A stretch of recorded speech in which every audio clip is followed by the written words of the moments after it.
স্বপ্নের পথে বিজয়ের পথে মুন্সিগঞ্জের শহীদ বীরশ্রেষ্ঠ ফ্লাইট লেফটেন্যান্ট মতিউর রহমান স্টেডিয়ামে সারা বাংলাদেশের সাথে একযোগে উদ্বোধন হলো নতুন কুড়ি স্পোর্টস 2026। প্রধানমন্ত্রী তারেক রহমান সিলেট স্টেডিয়াম থেকে ভিডিও কলের মাধ্যমে সারা দেশে এই ক্রীড়ার অনুষ্ঠানের উদ্বোধন করেন।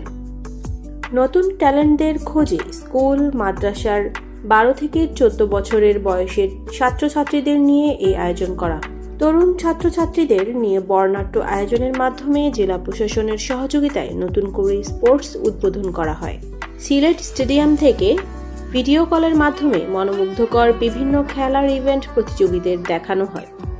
মাননীয় প্রধানমন্ত্রী জনাব তারেক রহমান সিলেট থেকে প্রতিযোগিতায় অংশগ্রহণকারীদের উৎসাহ প্রদান করেন। সেই আলোকে মুন্সিগঞ্জে এই উদ্বোধন অনুষ্ঠানে উপস্থিত ছিলেন মুন্সিগঞ্জ 3-এর সংসদ সদস্য কামরুজ্জামান রতন, জেলা পরিষদ প্রশাসক এরাদত মানু, পুলিশ সুপার মেনহাজুল আলম, জেলা বিএনপির সদস্য সুলতান আহমেদ ও জেলা ক্রীড়া সংস্থার সাধারণ সম্পাদক বশির আহমেদ সহ অন্যান্য নেতৃবৃন্দ।